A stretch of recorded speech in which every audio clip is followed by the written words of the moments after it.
camera and all of them will now. Whenever you feel ready. Great. Hold on.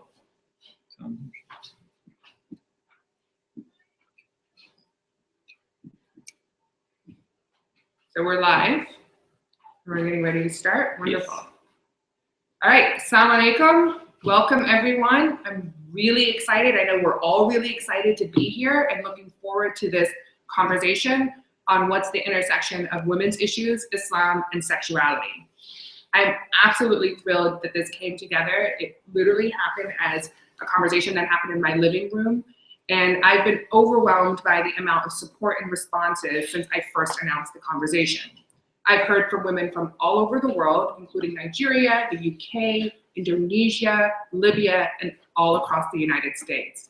So thank you for joining us this Sunday afternoon. I really hope that you will continue to be involved on Twitter. We have a screen with all the questions and the answers that will be showing up on Twitter. Remember, it's #CrossRedLines. So I've had a number of conversations on this book topic for literally almost 2 decades, all across the world. And Muslim women kept telling me that despite the attempts to manipulate the religion, they had full faith that the answers for tranquility and empowerment was within the deen, within our religion, not outside. The only thing we needed to do, and what I think we're going to try and do today, is to be brave enough to have the difficult conversations and to ask the hard questions. And that's what Muslim women have been doing, not just now in the modern world, but since the very beginning. It's always been part of our tradition. Muslim women, as we all know, are powerful, they're fierce, they're compassionate, and they are the change makers. But for too long, the conversations on sex, on sexuality, have been dominated by Muslim men or non-Muslim women. Not that their voices are not important. Some of the best work out there has been done by Muslim men and by non-Muslim women. And we're grateful for that work and their contributions. But the goal today was to pass the mic to the women who are deeply affected by this conversation. And I have to admit, and I hope we all will talk a little bit about this, it wasn't just about the work I did. This conversation is also tied to my own personal struggle, particularly after my divorce. I had a lot of questions and I really had trouble asking them. With all that I had seen on working with women's issues across the world, I was suffering a crisis of faith, and I know we've talked about this in different forms. We've all had that moment of real questioning. And what I decided to do was, instead of leaving the faith, it was just too important to me, was to dig deeper, to really ask questions. And I have to say, I wasn't disappointed. From the micro personal level to the macro global level, I was able to find ways of maneuvering within Islam, within our tradition, to really have a conversation on Islam and sexuality that I found empowering. And I hope this conversation, which I know all of you have been having for many years in different platforms, will be a way of showing that this conversation is something that is truly empowering. The objective today is not to turn to Islamic Sharia or to ask fiqh or jurisprudence questions. Although we do encourage those who are online or on Twitter, go ahead and ask any questions on fiqh and jurisprudence. We have a group of researchers and volunteers who are going to be connected to imams and scholars and do some research. And what we'll do is we'll answer those questions next week at the Twitter party on March 6th. So yes, there's already a follow-up. Mark your dates, March 6th, same time. It'll be completely online through the #CrossRedLines. And what I want to do is introduce the phenomenal women who are going to be participating today. First, I'd like to introduce Esma Dean. She's the founder and editor-in-chief of Alt-Muslima, which I'm proud to be a board of advisory on. It is an online media platform that is dedicated to stories and commentary on gender and Islam from the male, female, Muslim, and non-Muslim perspective. Esma also serves on the Islam and Religious Freedom Advisory Council and the Institute for Global Engagement Center for Women's Faith and Leadership and Advisory Council. Thank you so much for being with us today. Thank you. Next, we have Sarah Harvard, who's a journalist, aspiring comic, and writer from New York City. Sarah has been published extensively in The Atlantic, The Guardian, Slate, Huffington Post, Vice Salon, and several other publications. She writes fearlessly and unapologetically on issues of Islam, feminism, the Middle East, culture, and identity, and has interviewed a wide variety of prominent US political figures. Welcome, Sarah. Today, we also have Nadia Hassan, co-founder of the Young Leaders Institute, a youth leadership platform and network connector that empowers youth towards social entrepreneurship. She served as the Interfaith and Government Relations Coordinator for the Islamic Society of North America and is a leader in anti-Islamophobia initiatives and the founder of the Villa Park Peace Coalition in 2011. Welcome, Nadia. We also have here Sarah Yaqub. Sarah is a member and organizer with the Muslim American Women's Policy Forum, which engages in the intersectional organizing in Washington, D.C. against state violence and gender-based violence in order to influence policies. And I'm really excited that we have two voices from the millennials who will be able to share insight and perspectives about not only their work, but what we'll be discussing kind of in terms of across generations. Now, as if that's not impressive enough, we have an outstanding number of women who are online through Twitter. In particular, we have 5 experts ready to respond to questions and add comments. And I want to make sure to highlight each one of them.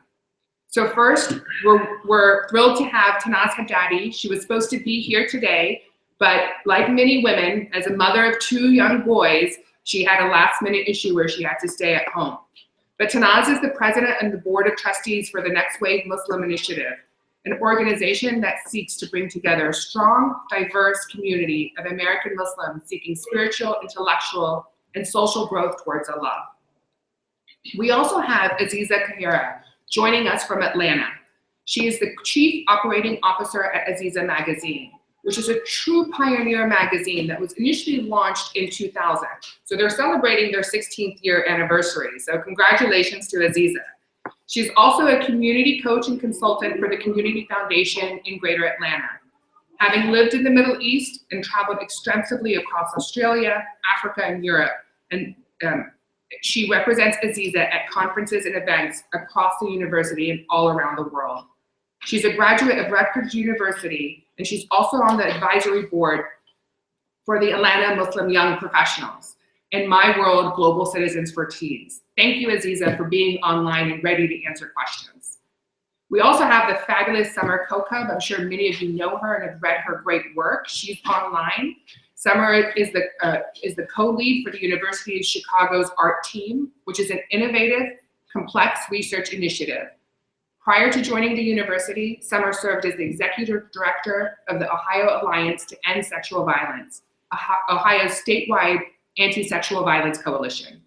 She's a board member of Heart Women's and Girls, which is a nonprofit dedicated to promoting the reproductive health and mental well-being of faith-based communities. Heart Women Girls is an organization that epitomizes the belief that we're talking about with hashtag #CrossRedLines. We also had Yussi Fazali, who is an expert and an academic. She's a Kashmiri American attorney from Buffalo, New York, living in Washington, D.C. She's also a member of the Council of Foreign Relations, a graduate of Brown, Harvard, and American University. She was a Fulbright Fellow in Egypt and the recipient of Harvard's prestigious World Religious Fellowship. She developed an app with Stanford School of Design to encourage philanthropic giving during Ramadan for American Muslims. And she's currently writing a book, and only Yussi could have this title, Jihadis, on why Western women join jihadist groups like ISIS. Send all your difficult questions to Yussi, she's ready to answer. Finally, we have Pawasha Kakar, who will be testing the time zone and distance by trying to join us today from Nepal. She's a senior program officer for religion and inclusive societies at the U.S. Institute of Peace. Kakar joins USIP after 4 years with the Asia Foundation, where she was the Afghanistan Director for Women's Empowerment and Development.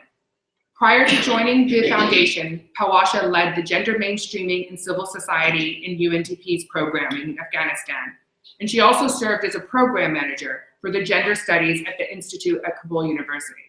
So as you can see, both here in this room and online, we have some very powerful and fierce women who are ready to answer any of your questions. And to really begin a dialogue. And now that I've got all the intros and bios, we can jump into a conversation. I'm already seeing things online. If you see me looking up, that's what we're looking at. We're looking at your questions and your comments as we go in. And what I wanted to do is I wanted to start with you, Esma. As you created Alt-Muslima, which is the online platform for Muslim women and women of faith overall, which I think is really interesting, kind of how it expanded. What did you find kind of revealing in the conversations about the community's conversations around sexuality? Thank you, Manal. So Alt-Muslima is about to celebrate its 7th anniversary in just a couple of weeks, and we have covered the entire gamut of issues related to gender and Islam. And a big part of what we're trying to achieve at Alt-Muslima is to normalize conversations that were before considered taboo. And we've done this with regard to, again, a wide range of issues. There tends to be a fear in our community that open, honest discussion of certain issues will somehow legitimize people violating religious boundaries. Somehow, if we don't talk about things, they don't exist. And if we do talk about them, the fear is that people engage in un-Islamic practices. And so on the sexuality issue, I mean, we've heard from a number of different segments of our community, ranging from converts to women over 30 struggling to find a marriage partner, to a number of sexual assault counselors who have, for instance, pushed back against some of the usual norms in our community. We had one writer counter an article published on another site that argued that sex education in school leads to promiscuity among young adults. And this woman countered that with a cogent argument about how more information actually prevents sexual risk-taking. And it helps young men and women make more informed choices, such as choosing abstinence. Another article by a sexual assault counselor and Harvard Med School grad pushed back against a common misconception in our community that women who wear hijab are somehow less likely to face sexual assault, as if there's some sort of correlation between the amount of clothes you're wearing and the likelihood of your being raped or facing other types of sexual violence. And she writes, in Muslim circles, some believe sexual violence will disappear once a woman wears a headscarf properly and is both appropriately vigilant and modest in conduct and character. The burden of reining in sexual promiscuity falls on her shoulders alone. And yet, even with full compliance of these Islamic moral expectations, Muslim women are still sexually assaulted every day. And so a huge part of what we do is to go against the grain and sort of overturn some of the accepted norms in our community. That's really wonderful. It's also disturbing to see that type of thinking. I mean, traveling across the world with hijab and stuff, like you said, that tie of too much, too little is frightening to think that that's somehow on women to protect themselves. Sarah, I want to turn to you in terms of kind of the millennial insight, and particularly because you really interact with a whole diverse population. And I love one of your things in your bio, the secret Muslim. Can you talk, kind of giving us some insight in terms of the Muslim millennials conversations on sexuality? Yeah, so I can tell you a few things. I think millennial Muslims right now are kind of fed up, and I speak this candidly to the conversation I have with many of them, that they're expected to, by the time they get to a certain age, get married, have kids, and live in a house, and understand everything about their sexuality. But in reality, we're like told not to date. We're scared to talk about our menstruation during Ramadan to our dads. We cover scenes when we see sex scenes on TV or kissing scenes or PDA, which we see every day in real life. And we're told to be kind of shameful, or traditionally a little bit more shameful, of talking about sexuality and sex with your parents. And the thing is, in public schools, a lot of times, we're exposed to a different perspective on sexuality and sexual freedoms, or the way we just have a discussion on sex. And that's kind of, giving exposure to Muslims, young Muslim Americans, to a perspective that isn't really, Islamically compliant. And that's also kind of difficult for a lot of them. And they're kind of, a lot of millennials are in a generational shift and a change in social norms, but they're actively changing social norms because we're stuck in an American society that's a lot different than a lot of our families' home countries. So for them, there's a lot of, I wouldn't say frustration, that, they don't know what to do after, once they get married. They don't know this person's the right. And do you find, one of the things that I found doing some of the interviews is there's almost like a double life that people are having to lead. Do you find that? How do you deal with it in your own personal life? So I think I definitely do have a double life, the single Muslim, like Hannah Montana a little bit. But I think, my mom knows everything. But I think the way I interact with, other Muslims and people my generation, regardless of their background, is completely different. I act a lot more conservative with older Muslims. I feel like I have to be more timid and shy. A lot of times I think I don't want to kind of go off tangent here, but not wearing the hijab kind of turns off a lot of elder Muslim communities. And I feel that I have to kind of, step back and not be so candid and be myself.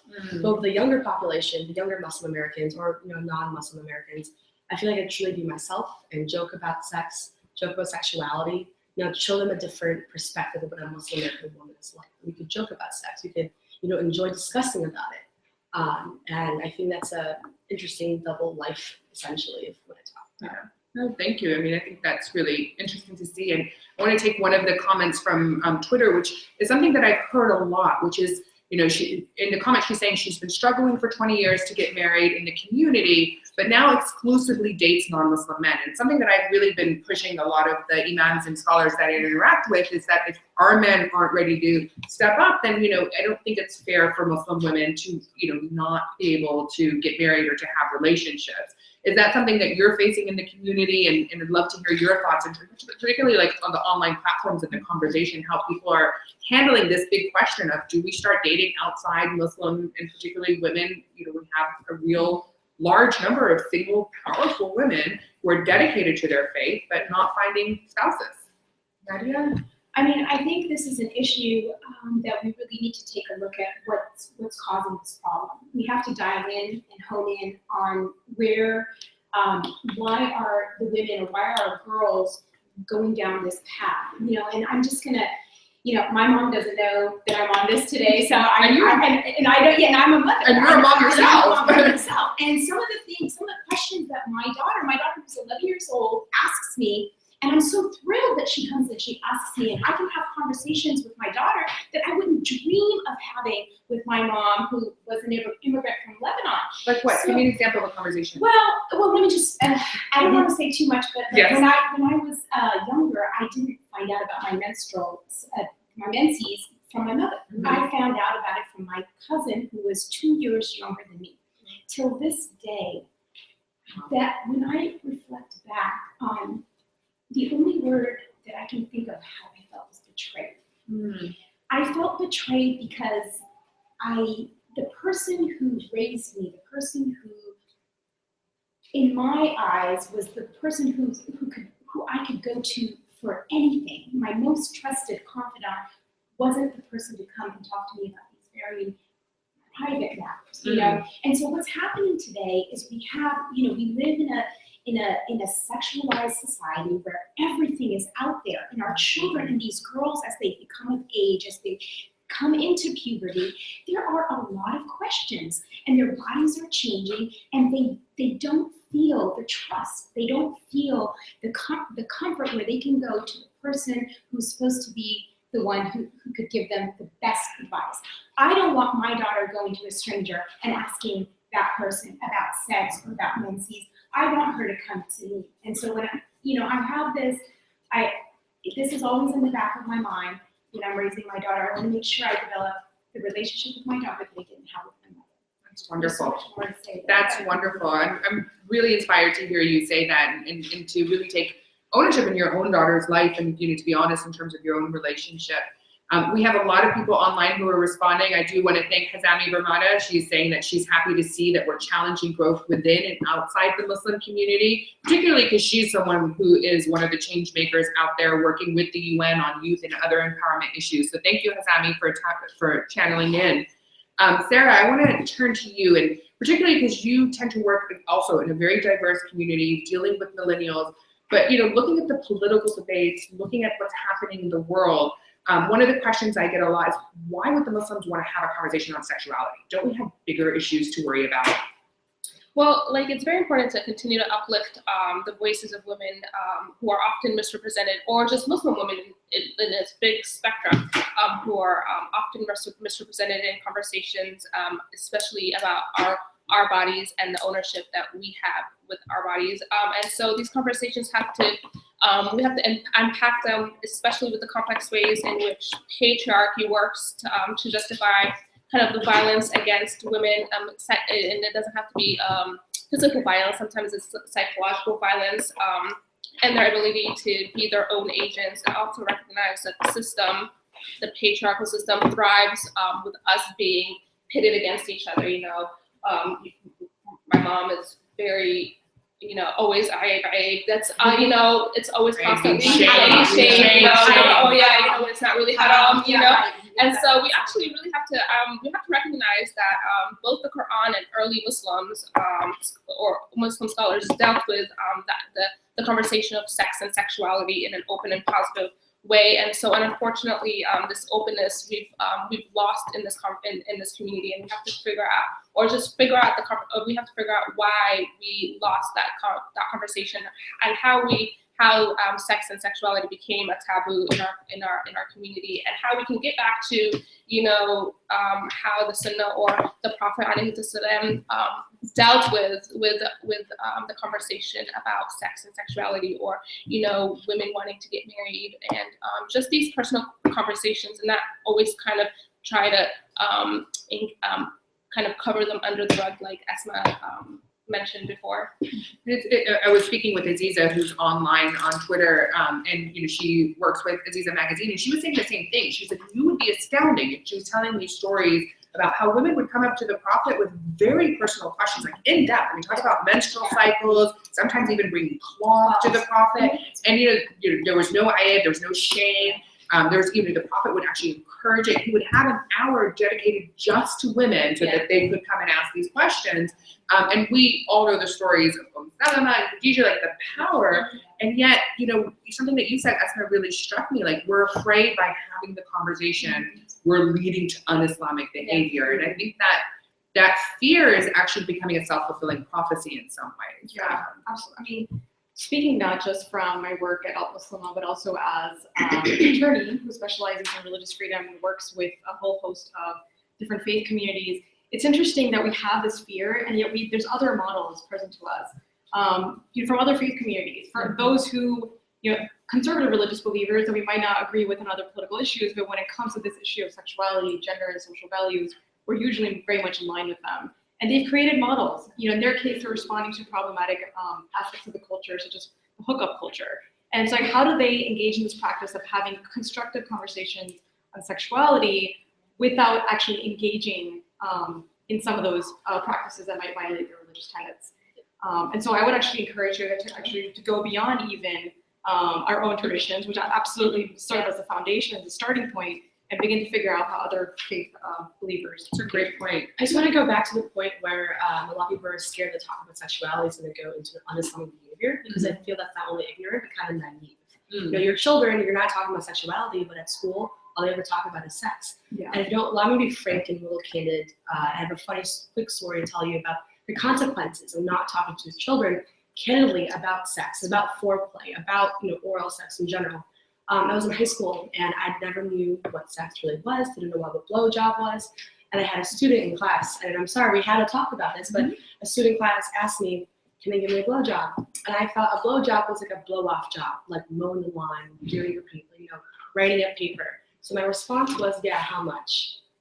And that was the most humiliating thing I've ever dealt with my entire life. But it's not necessarily my fault. It was a dumb mistake. Right. I wasn't aware of who to talk to or what that was. And I was humiliated in front of everyone. You were set up in some ways. This goes to this sense of betrayal that you were talking about. And it's interesting because I have the opportunity to speak to a lot of girls and young ladies at different university campuses and schools, and I can't tell you how many times these young women come up to me and ask me questions. I'm a complete stranger. They don't know me. They've never seen me before. But because they don't know where else to go, they're in desperate state. They need answers. They want to be able to connect with somebody, but they don't know where to go. And a lot of times at the houses of worship in our mosques, with the whole unmosqued phenomenon, they don't feel comfortable even going to the mosque and asking the imam a question because it's of how they feel, or the women in some communities are like a second thought. They're an afterthought. It's like they're kind of shoved off to the side somewhere, and they're not really allowed to be part or really included in the decision making of the community, and so they don't really know where to go, and so they're left with these ultimatums. They're left with hard decisions that they have to make. And a lot of times they're making these decisions because they don't have any other choice. They really don't have anywhere to turn to. And my heart breaks. No, It's like, I don't know how to help these girls. it's really difficult. And I think what's really interesting for me is like, I just turned 40 and I'm just beginning to ask these questions. Like there was a part of me, there were chapters in the Quran I would skip. What your right hand possesses. I would just skip it because I couldn't begin to understand it. And I decided, I don't want to ask. And that impacted my faith. I think that's what made me so weak and was able to be so shaken up until I started asking those questions. And I think that's what I would like us to do more. Like we have to have faith in our faith. Like the answers are there, and that's fear. And that unpreparedness, I travel all around the world and I've had men show up to my hotel room at 2 a.m. because there's an assumption because I'm an American that I'm loose. And it's, I completely was not prepared. And, I thought the hotel was on fire the first time I opened the door because who's knocking at my door at 2 a.m. He's like, can I come in? And I was like, what's happening? And we need to make sure our girls are winning because this is, I've interviewed women in their 40s and 50s for mentorship, and they said we can't mentor when we're asking the same questions. So it really goes across. It's not just a millennial issue. It really goes across the community. And in addition, actually, you'll see like a lot of people who, when women get married, or young girls get married, you'll see like there are unintended consequences about this, like lack of knowledge, because you're kept in the dark all these years, and all of a sudden it's like 360. Here you go. He's now your husband. And and so it's frustrating. It's frustrating both for the husband and the wife because how do we start? Where do we start? We don't have this conversation where we don't have this kind of culture that encourages conversation of kind of like sexuality or what are your thoughts about it before marriage? It always has to start after marriage, and it's not like it's just a conversation. And you'll see like with the globalization of the Middle East, porn and all these things, married couples are not in a position where they're well equipped to kind of handle that. Not just women. Yeah, So, men as well. Yeah, because they just don't know. Going back to the language issue of like the fear of engaging in these issues, it goes even down to the word dating. One thing that we've dealt with at Al-Muslim in both our written content and also our programming was that if we had an event that was titled sort of dating in the Muslim community, was like we would spend a considerable portion of the talk just figuring out if we should be using the word dating. Wow. And I think the assumptions are there because in the modern, in some sense it's understandable because in the modern context the word dating is necessarily associated with premarital sex. But then again, I sort of caution them to look at other communities as to where dating actually doesn't mean that, and it is happening in a very sort of faith-based framework. I want to turn just real quickly to the online because there's a conversation that's going, and Summer is doing a really good job kind of responding to one of the respondents, but the question is around culture and religion and how they're tied, and the idea that from birth women are birthed into shame. And just to highlight Summer's great response, which is that we have so much from our tradition to show that there is no shame for women from birth, and that's more tied to the culture. But that's a big conversation in terms of the intertwining of culture and tradition that's happening online that I wanted to bring to you guys as well. And a lot of times the culture is the dominant force in the relationship. But I just wanted to revisit something that Sarah said about how these women are pretty much getting married and coming into the relationship, and they feel like they're in the dark and having to learn all of this stuff. So God forbid if the two happen to have differences in their communication styles. Can you imagine the misunderstandings, the unmet expectations, and then what happens? And now I've worked in a mosque for a long time, and I've seen the worst of the issues in our community. But what happens is that as the abuse escalates and as the in some cases violence escalates, then these women are shamed and blamed, and then somehow they're expected as they are being dehumanized by their male counterparts, they are expected to somehow be sexually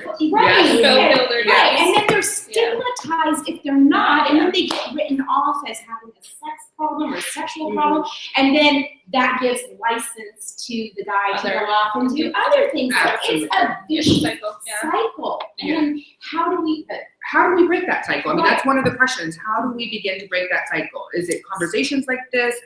What can the community do? Because what you describe is all over. I mean, I was mentioning some women from Libya were telling me they wanted to join, some women from Nigeria. Like, I was really struck by how it really is a global, I mean, as cheesy as we talk about sisterhood and all, it turns out it's really a global conversation that Muslim women are facing today. Yeah, and I think one solution is that you'll see all over the world, whether you're Muslim or Christian or Egyptian, American, you have all these double standards that just are not they're just not fair. You have men doing all these things that they shouldn't be doing, and then you have women, or like specifically Muslim women, where you're not allowed to do X, Y, and Z before you're married, or before this happens. And so we shelter our women so much so that when they become of an age or whatever, but they have all these things in front of them, they don't know how to do it. And then the men have no sense of responsibility, or no sense of kind of like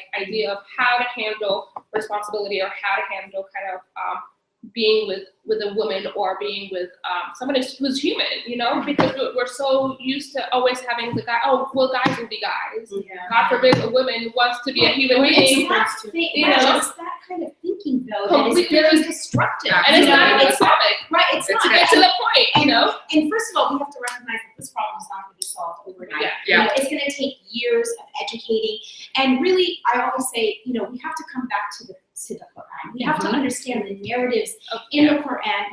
The Quran addresses men and women, believing men, believing women, honorable men, honorable women, obedient men, obedient women. And when Allah was talking to us women about our rights, He mentioned the rights before the obligations. This is Surah Al-Baqarah. So when we don't understand the narrative, we don't understand the perspectives, this is, and that's where the culture dominates and kind of takes first position, then we're misinforming our children, and then our children are rising, and then they're going on in this whole cycle.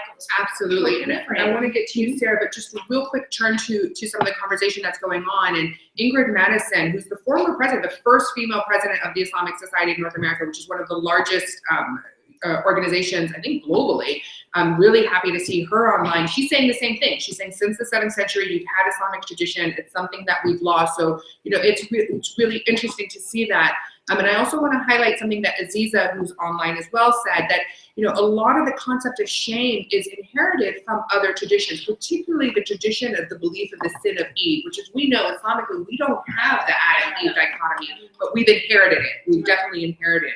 Sarah, you've been waiting patiently. I want to hear your 2 points. I think it's actually okay to be really careful about being insular about conversations of sexuality according to the Quran. And I think that we talk about the way men are treating women, dehumanizing them in a way, but we're not really tackling, or not pointing out the problem or the cause.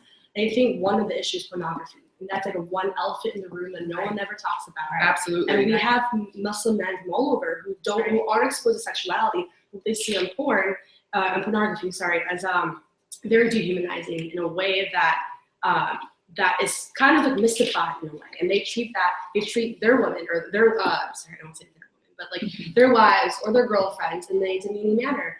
Another thing I want to talk about is a little bit. I think I'm actually a lot more lucky for that.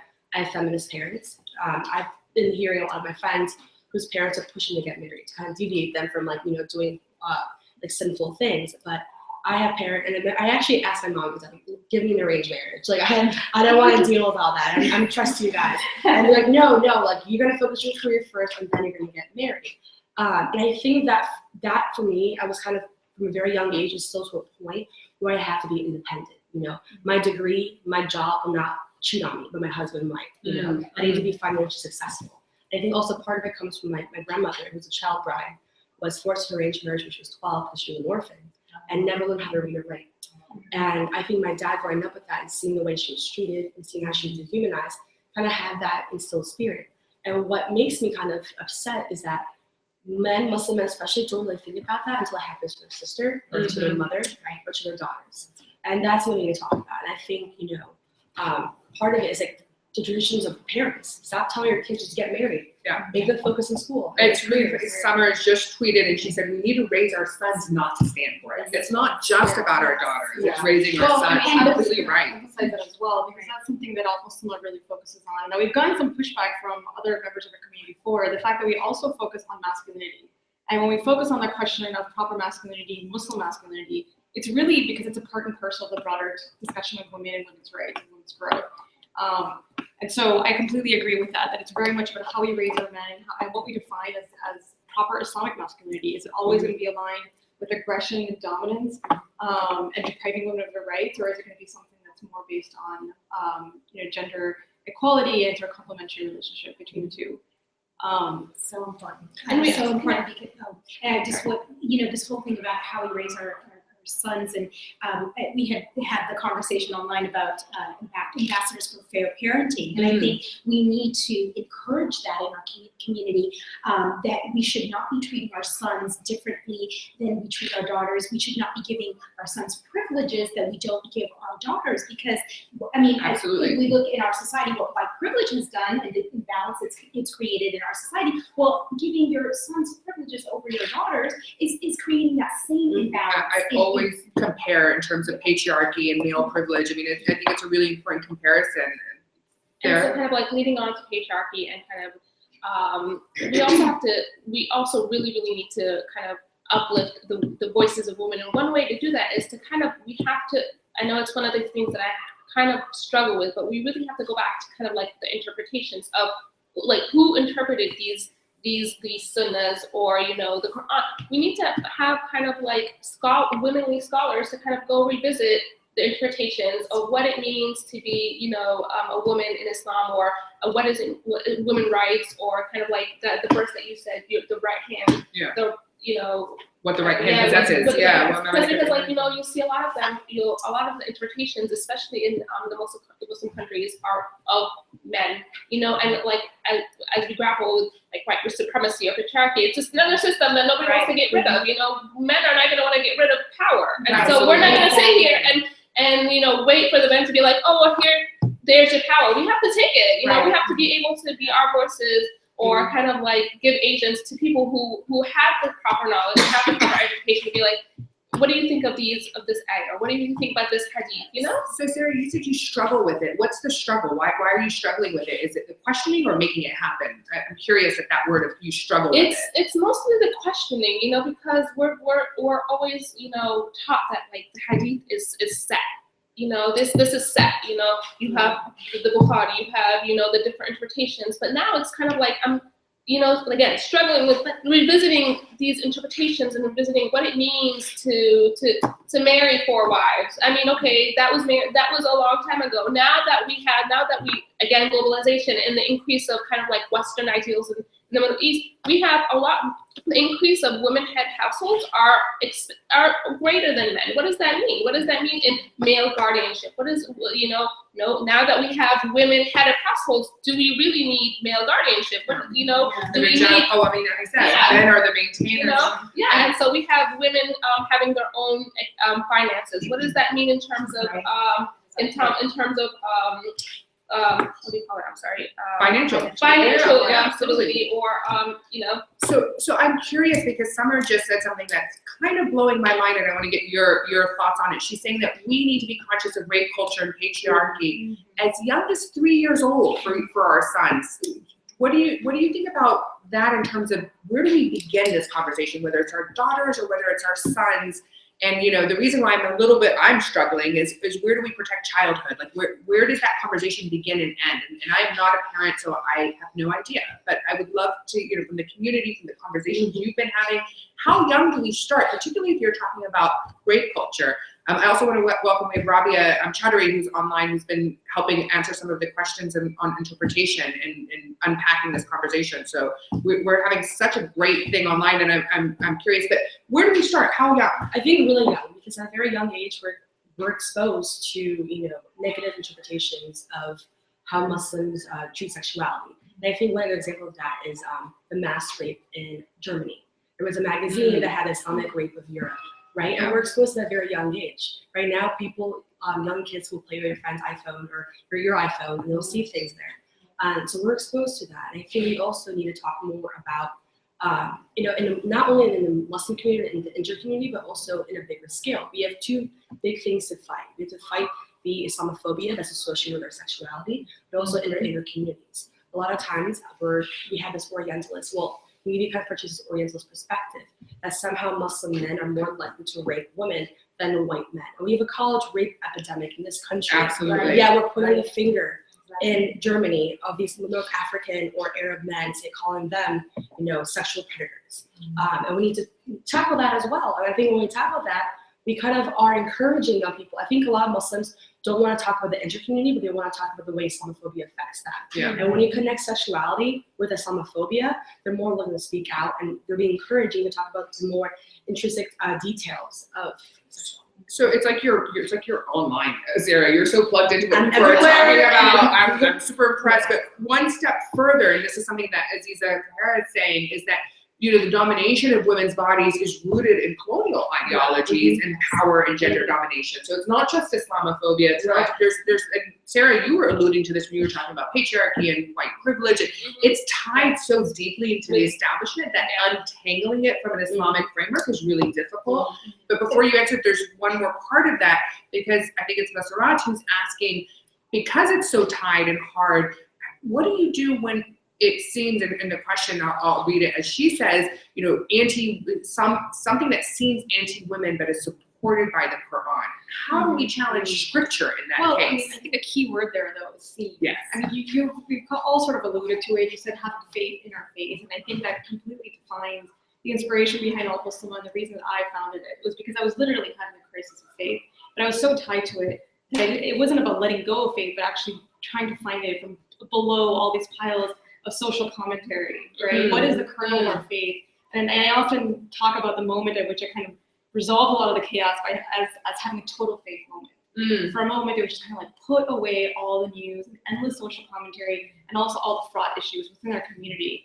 And so I think that, on the question of SEAM, I think that asking the questions and fostering, authentic female Islamic scholarship, and going to there's a lot of amazing male scholars too. I mean, many of the scholars who helped me through my struggles were male. I mean, just the nature of the scene is that many of them are going to be male, but there are some amazing ones out there.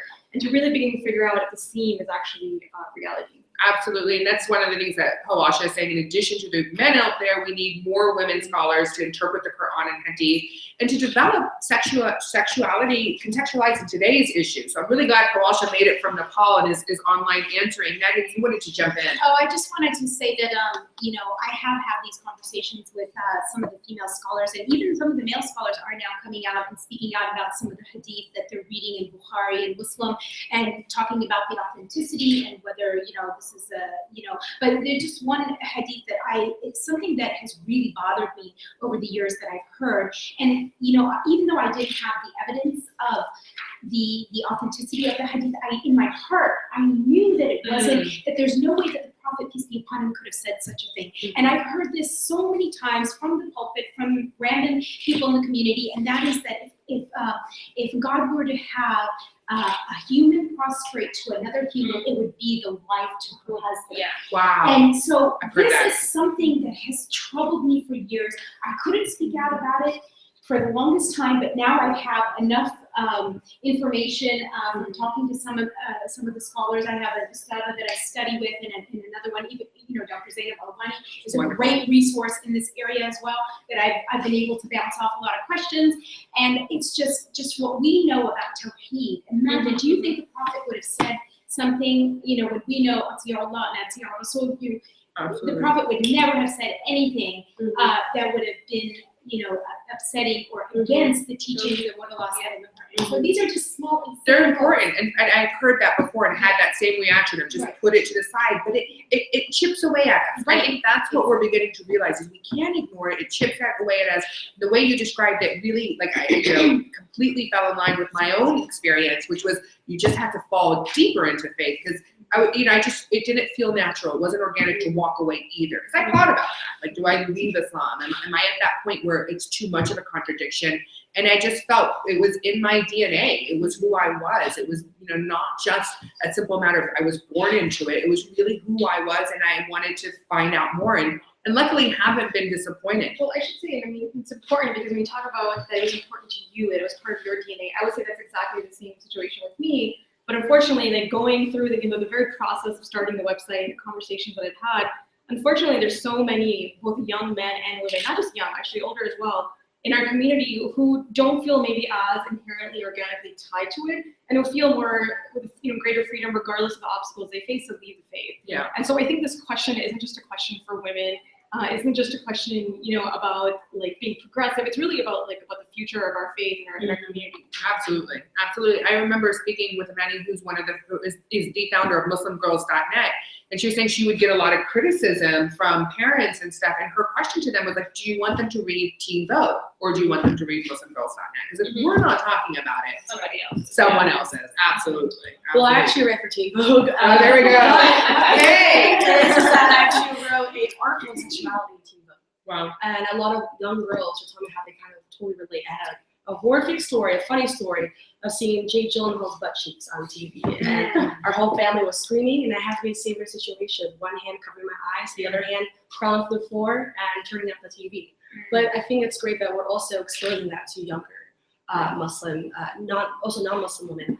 Also, what's really interesting, I think, is that I have a younger sister, 16 years old, and I'm noticing the perception of sexuality in Muslims are completely different for her generation with my generation. 22 years old, I lived through the post 9/11 hysteria. I dealt with discrimination by teachers, by friends, and for them, for my generation, Muslim equals terrorism, right? My sister's generation, Muslim equals Zayn Malik. Zayn Malik was posted to me. Right. Zayn Malik posted to me the Shahada, and like thousands and thousands of girls were retweeted. They would say Ramadan Mubarak to each other. Oh my God, but you know what's so funny? Every Muslim girl of that generation that I've spoken to, they all say, Zayn is coming for me. That's Zayn is hilarious. and I'm just like, he's gonna come for all of you. Yeah. What's really interesting about Zayn is that he's showing a different sexuality, like sense of sexuality. He's not your typical Muslim with a beard and well, he's a beard, but like a long beard and a kufi. He's not necessarily Islamic, not really, I want to say, a role model for many Muslim, young Muslim men, but he's showing a different side, albeit branded by his management, but he's showing it more sexual. Like his last video is about making out with Gigi Hadid, who's half Palestinian, her dad's Muslim, Muhammad Hadid, and it's just showing a different way. I don't think it's necessarily Islamically compliant, but I think it's important for non-Muslims to see Muslims in a different light, and they're willing to have a conversation. Well, with I mean, us. I have a question to that, because on the one hand, I think for many people, Zayn Malik would be that man, but we also have this problem of increased, attraction, for instance, to groups like ISIS. And when we talk about, for instance, like jihadi brides, Right. I understand that many women who are attracted and who end up going over end up being fighters as well. But in terms of the jihadi brides, what is the phenomenon there? This idea of this is the ideal Muslim man who fits the entire sort of image that these women carry in their mind. Right. Which is fascinating. I think Zayn Malik actually got picked on a lot, calling him a member of ISIS, a terrorist. There's a rapper made a song called Zayn Did 9/11. I think what's really interesting is that ISIS also kind of uses pop culture to kind of lure. I think I saw an article that they lure women with Netflix, kittens, and Justin Bieber lookalikes. Yeah. They actually also That's me. lookalikes. They recruited someone who looked like Drake. Which is really interesting. I think, again, it's about talking to your young woman, Muslim woman, and also young Muslim men. A lot of times we have secret lives on social media, right? We talk about secret lives in a physical sense, but also in the cyber world. And we don't know who's talking to who, right? There's a lot of troll accounts. There's a lot of accounts, fake accounts, and young Muslim women are kind of exposed to, inappropriate messaging online from people that we don't know, we can't verify. So we have 5 minutes. I warned you. The hour has just flown by. We were talking about it earlier and saying how quick this would be. Any final thoughts? Any final words? Everything is. We're recording this. We're going to upload it on YouTube.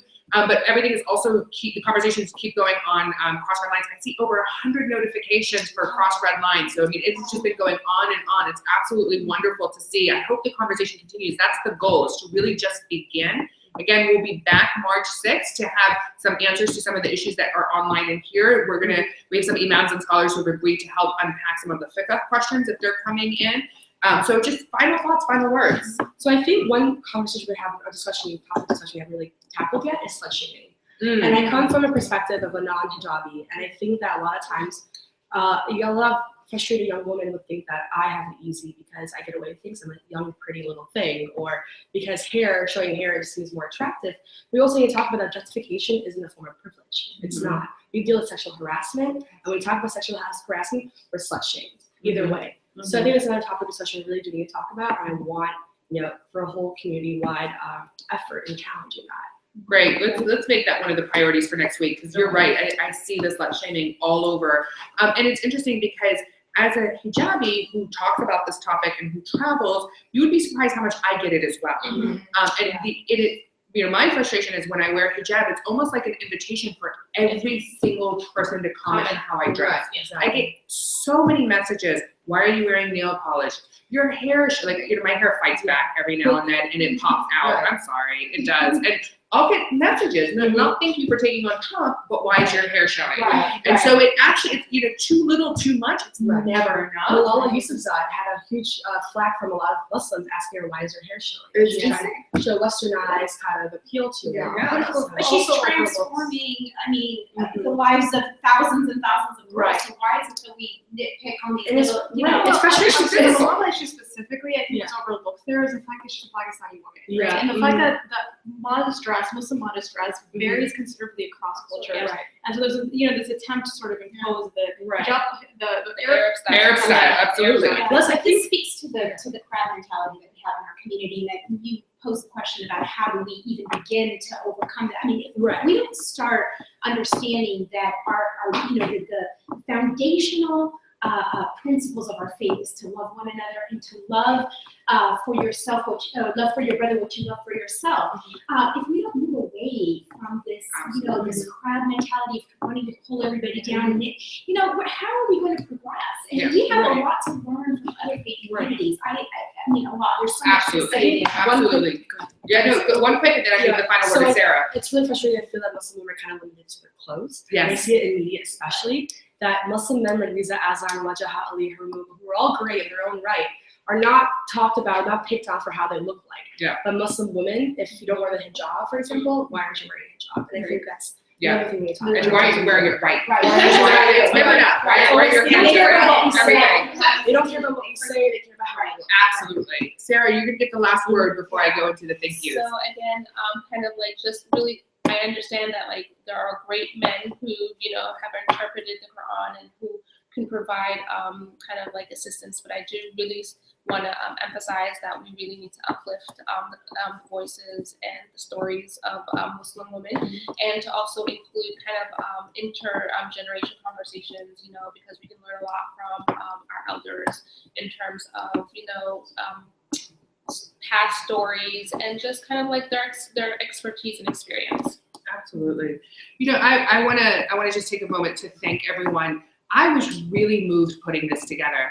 And when I grew up, I was frustrated at the lack of women-to-women support. My generation, it was something we really struggled with. And there was almost no ego putting this together. I was shocked by it. No one was like, well, I want to be here. Everyone was like, how can I help? I was traveling and sending emails, as you know, and everyone online knows, and I think particularly the online speakers can attest to, just piecing it together. And, people were very patient, really excited about it. And it really made me realize that there's a shift among us women. And I don't think it's just Muslim women. I think women are recognizing if we don't support one another, we're doomed. And I really hope that we can continue this shift across the generations. We have to have each other's back. We've got to support one another, which means diverse views. We're not going to agree. We're not going to look alike, and we shouldn't. We should be diverse. We should be as supportive. There's so much room for everyone. But it's really funny because when we were first talking about this, it was, and to highlight the millennials, they were the ones who told me, they said, look, we need to take this out. And so I want to thank them. The room is full. You don't see a lot of people in the background of volunteers. I really want to, pause and thank all of you. Thank you for putting this together. In particular, I want to thank Nora Weswes, who's out in Chicago. She's in New York now, but from Chicago. Hasnia Bakaji, who I just butchered her name, from Virginia. Aisha Abdallah, also who helped with a lot of the networking from Virginia. Rachel Palmer from Ann Arbor, Michigan, really put so much of this together, really was sweating tears to make this happen. Christine Stark from Oregon, who's really helping with the Twitter and online, so many other people. We also had a man I want to give a shout out to, Ahmed Shaheen, who came and helped with the setup and was really eager to see this and brought his children. So talking about young boys. So, shout out to Ahmed for helping and being so supportive. To everyone, thank you. And I really hope to see more and more conversations. #CrossRedLines, March 6th. Let's keep this going. Let's keep it. Thank you for all your good work. Thank you to everyone online. This is wonderful. Thank you. All right. That really did fly by. Mhm. I was like, wow. I was like, it's an hour and we're done.